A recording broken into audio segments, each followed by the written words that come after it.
Okay, here's the setup I'm going to use to run my wires from the solar panel down. Now the solar panel is going to have a male connector like this in a couple feet, but what I'm going to do is I'm going to drill a hole through the top of the trailer. I know a lot of you cringe when you hear me say that. I have no problem doing it. But I'm going to use, so this here is the cable I'm going to use. It's 10-3 cable. I've measured it out. I'm going to need about 21 feet of it. So actually when you're doing your calculations for your solar, for your voltage line loss, so I'll have 21 feet of this. Basically I have to double that, so that makes it 42 feet. And I've figured all that into my calculations to keep my voltage drop under 3%.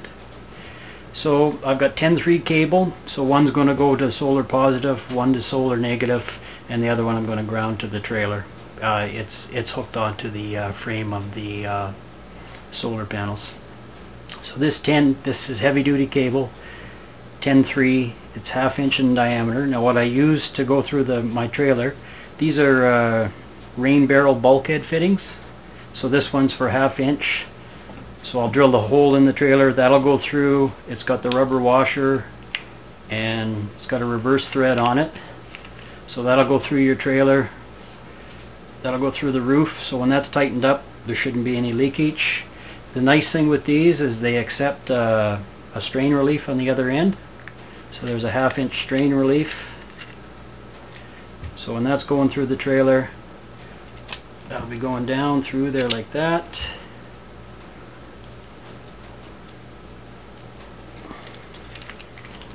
Coming out the other side. Okay, I've just noticed a problem on this here. So this is 1/2 inch. This is a strain relief that will go in there, but unfortunately my particular cable's too thick for that. So I'll just have to go without it, and I'll devise some other sort of strain relief inside the trailer somewhere. I did, a couple of years back I bought some of these for the cables on the front. They were a different style and they seemed to work better. They would accept larger strain reliefs.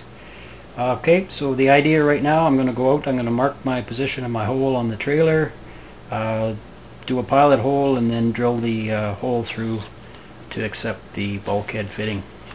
Now once that is in there, like, it's not exactly waterproof, but I'll just goop it up, or whatever, goop or butyl tape or something. I will do it top and bottom. Now originally I was going to have my charge controller mounted here, just a couple feet from the actual solar panels, and then run a bunch of heavy cable. I had about 20 feet of heavy 4-gauge cable running down and then under the trailer and then to the front to the battery. After doing some more research, particularly there's a Northern Arizona Wind and Sun. They have a solar forum. You can just type in northernarizonaWindandSun.com and it'll come up with a forum, a solar forum. Asked a bunch of questions, got a little better understanding, and it's been suggested that I'm better off putting the charge controller lower and closer to the battery so it'll be cooler, and then there's a less run. The most important thing is the run from the charge controller to your battery, so I'll keep that as short as possible. So the way this is going to work out now, I'm going to have about a 25-foot run of cable one way, 10 gauge, from my actual solar panels to the charge controller.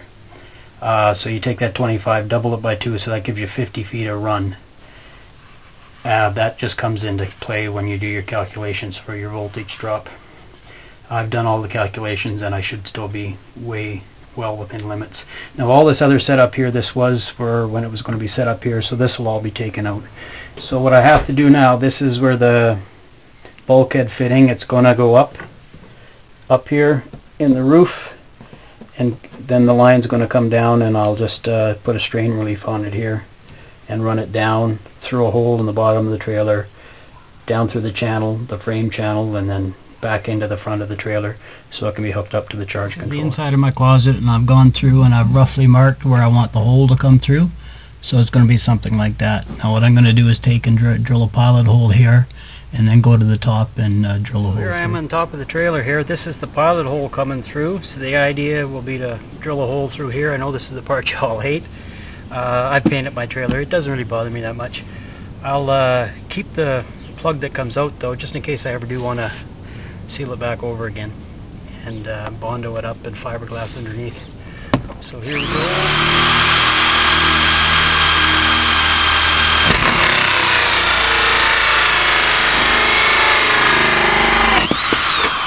idea is that'll go through like that, be tightened up down below. I might have to goop around it a bit just to keep it watertight. Now I'll have 21 feet of this. This right now is too short, but this will feed down through like that.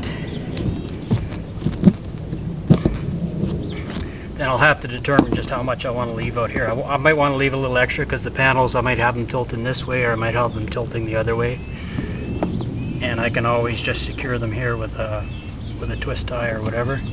And then the idea is when I want to hook up for solar, just a matter of twisting the plug in like that, twisting it so it's locked. It'll be secured here, so I can either travel down the highway like this with the panels flat and like that, or if I have the panels mounted on my truck, it's just a matter of inserting the 50-foot extension cord between here, between this and this.